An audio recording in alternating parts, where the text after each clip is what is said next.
Bhabha cancer ਹਸਪਤਾਲ research centre ਵੀ ਮਰਹੂਮ ਪ੍ਰਧਾਨ ਮੰਤਰੀ ਡਾਕਟਰ ਮਨਮੋਹਨ ਸਿੰਘ ਦਾ ਉੱਤਰੀ ਭਾਰਤ ਨੂੰ ਇੱਕ ਵੱਡਾ ਤੋਹਫਾ ਹੈ, ਜਿੱਥੇ ਦੁਨੀਆ ਦੇ ਆਧੁਨਿਕ ਉਪਕਰਨਾਂ ਦੇ ਨਾਲ ਹਰ ਤਰ੍ਹਾਂ ਦੇ ਕੈਂਸਰ ਦਾ ਇਲਾਜ ਕੀਤਾ ਜਾ ਰਿਹਾ ਹੈ। ਇੱਥੇ ਹੀ ਉੱਤਰੀ ਭਾਰਤ ਦੇ ਜਿਹੜੇ ਕਰੀਬ 7 ਰਾਜਾਂ ਤੋਂ ਲੋਕ ਜਿਹੜੇ ਨੇ ਕੈਂਸਰ ਦੇ ਇਲਾਜ ਦੇ ਲਈ ਆਉਂਦੇ ਹਨ। ਡਾਕਟਰ ਮਨਮੋਹਨ ਸਿੰਘ ਨੇ 2013 ਦੇ ਵਿੱਚ ਇਸ ਦਾ ਨੀਂਹ ਪੱਥਰ ਰੱਖਿਆ ਸੀ ਅਤੇ ਅਗਸਤ 2022 ਦੇ ਵਿੱਚ ਉਹ ਪ੍ਰਧਾਨ ਮੰਤਰੀ ਨਰਿੰਦਰ ਮੋਦੀ ਦੇ ਦੁਆਰਾ ਇਸ ਦਾ ਉਦਘਾਟਨ ਕੀਤਾ ਗਿਆ ਸੀ। स्वर्गीय प्रधानमंत्री डॉक्टर मनमोहन सिंह की उत्तर भारत को एक बड़ी देन ये Homi Bhabha cancer hospital and research centre भी है, जिसका नींव पत्थर उन्होंने वर्ष 2013 में 30 दिसंबर यानी आज से ठीक 3 दिन बाद 30 दिसंबर को रखा था। और उस वक्त पंजाब में अकाली और भारतीय जनता पार्टी की सरकार हुआ करती थी। तब पंजाब सरकार की तरफ से ये डिमांड आई थी और इस डिमांड को पूरा करते हुए इस सेंटर का नींव पत्थर जो है वो रखा गया था। और अब यहाँ पर जो कैंसर के मरीज हैं वो करीब 7 राज्यों से, जो कि आसपास के पड़ोसी राज्य हैं, 6 से 7 राज्यों के जो कैंसर के पेशेंट हैं वो यहाँ पर इलाज करवाने के लिए पहुँचते हैं। और यहाँ पर रिसर्च सेंटर भी है। खास बात ये है कि यहाँ पर जो कैंसर का इलाज होता है वो एक अत्याधुनिक उपकरणों से किया जाता है। और इसका उद्घाटन जो है वो प्रधानमंत्री नरेंद्र मोदी ने किया था। कैमरामैन अमित वालिया के साथ सुखबीर दीवान, इंडिया न्यूज, चंडीगढ़। प्रधानमंत्री डॉक्टर मनमोहन सिंह को याद कर रहा है और इसी बीच में याद आ रहा है उनका वो योगदान जो कि लोगों को ये कहीं कि लोगों को अपलिफ्ट करने में भी काम आया। और इस वक्त मैं एक ऐसे जगह पर हूं जहां पर लोगों की जिंदगी बचाई जा रही है। मैं बात कर रहा हूं Homi Bhabha centre hospital and research centre की, जो कि डॉक्टर मनमोहन सिंह की देन था। आखिर कितना इससे फायदा लोगों को हो रहा है, इस पर बातचीत करने के लिए इस सेंटर के डायरेक्टर डॉक्टर आशीष गुलिया जी हमारे साथ हैं। बहुत बहुत स्वागत है सर आपका। नमस्कार। डॉक्टर मनमोहन सिंह की ये देन है सेंटर, तो सर यहाँ पर किस तरह से जो लोग हैं वो फायदा उठा रहे हैं, क्योंकि हमने सुना है कि 6 से 7 राज्य जो हैं वो यहाँ पर उनके लोग जो हैं वो कैंसर का इलाज करवाने के लिए आते हैं। सबसे पहले तो हम सबके लिए बहुत दुखद सूचना है कि हमारे पूर्व प्रधानमंत्री श्री मनमोहन सिंह जी अब हमारे बीच नहीं हैं। तो हम सबको सुनकर ये बहुत दुख हुआ। और होमी भाभा कैंसर हॉस्पिटल और रिसर्च सेंटर के हर स्टाफ की तरफ से मैं परमपिता परमात्मा को ये प्रे करता हूँ कि उनकी आत्मा को शांति मिले और परिवार को साहस मिले कि वो इस लॉस को जो है वो सहन कर पाएं।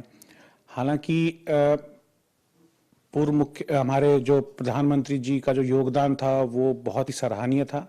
सिर्फ ये अस्पताल ही नहीं, उन्होंने पूरे भारतवर्ष को एक पूरे इकोनॉमिक रिफॉर्म्स दिए हैं उनके कार्यकाल में, चाहे वो फाइनेंस मिनिस्टर थे उस समय या फिर प्रधानमंत्री थे।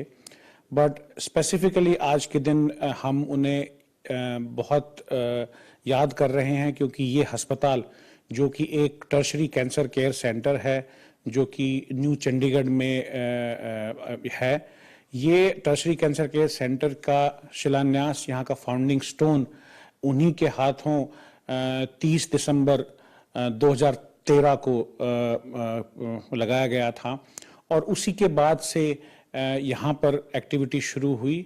और उस समय पंजाब गवर्नमेंट में स्वर्गीय बादल जी चीफ मिनिस्टर थे और उनके प्रयासों से जहां पर भी हैं ये 50 एकड़ जमीन डिपार्टमेंट ऑफ एटॉमिक एनर्जी को फ्री ऑफ कॉस्ट मुहैया कराई गई, ताकि इस जगह पर एक टर्शरी कैंसर केयर सेंटर जहां पे विश्व की सारी नई तकनीकें मौजूद हों, जहां पे हर तरीके के कैंसर का इलाज किया जा सके। और आज दुख के साथ साथ मुझे ये हर्ष भी है कि उनकी जो विजन थी, उनके जो प्रयास थे, वो आज एक इस बहुत बड़े कैंसर अस्पताल के रूप में हमारे सामने हैं। ये अस्पताल 300 बेडेड अस्पताल है, जहाँ पे अमीर गरीब हर मरीज का इलाज एक तरीके से होता है।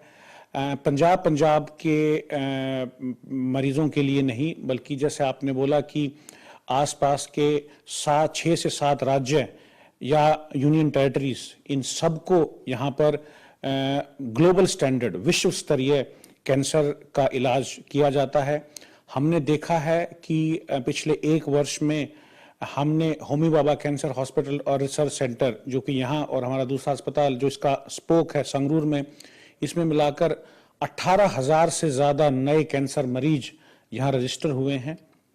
इसमें से तकरीबन 50 से 52% मरीज जो हैं वो पंजाब से हैं, और बाकी 48 से 50% जो पेशेंट हैं वो अन्य राज्यों से हैं, जिसमें हरियाणा, चंडीगढ़, हिमाचल, जम्मू कश्मीर, राजस्थान, वेस्टर्न यूपी, उत्तराखंड, इन सभी राज्यों से ये मरीज आते हैं और विश्व स्तरीय कैंसर के उपचार से जो भी पीड़ित लोग हैं वो अपना इलाज करवाते हैं।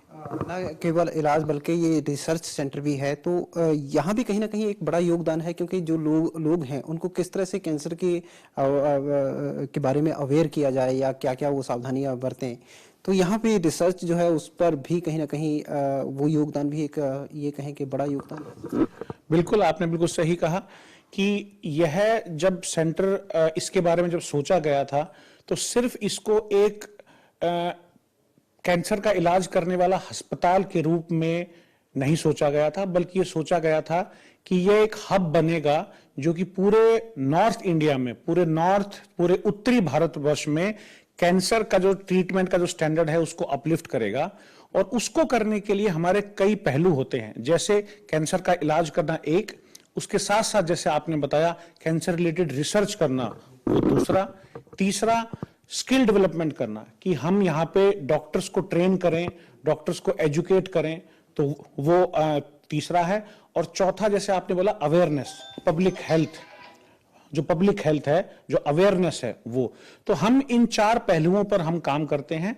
और पेशेंट के इलाज के साथ साथ डॉक्टरों की ट्रेनिंग, हमारे जो आम जनता है उसको कैंसर के बारे में उजागर करना, स्क्रीनिंग कैंप्स करना, और फंडामेंटल रिसर्च करना जो कि हमारे लोकल लोगों की सेहत को ज्यादा से ज्यादा बेहतर कर सके और जो ट्रीटमेंट अवेलेबल हैं उनको उनकी जरूरत के हिसाब से मॉडिफाई कर सके। तो इन 4 पहलुओं पर ये कैंसर केयर सेंटर काम कर रहा है, और ये पूरे भारतवर्ष के लिए एक ऐसा एक सेंटर बन रहा है जो कि ना कि मरीजों को यहां पे सिर्फ लाके इलाज करता है, बल्कि जो भी मैंने आपको स्टेट्स बताए उनमें जहां भी अगर जरूरत है हमारी सपोर्ट की, हम स्टेट गवर्नमेंट्स को भी पूरी सपोर्ट प्रोवाइड करते हैं ताकि वो अपना स्टेट का एक कैंसर नेटवर्क बनाएं और स्टैंडर्ड्स ऑफ कैंसर पूरे नॉर्थ इंडिया में इंप्रूव हो। या तो फिलहाल ये बड़े योगदान हैं डॉक्टर मनमोहन सिंह के, जो रहती दुनिया तक लोगों को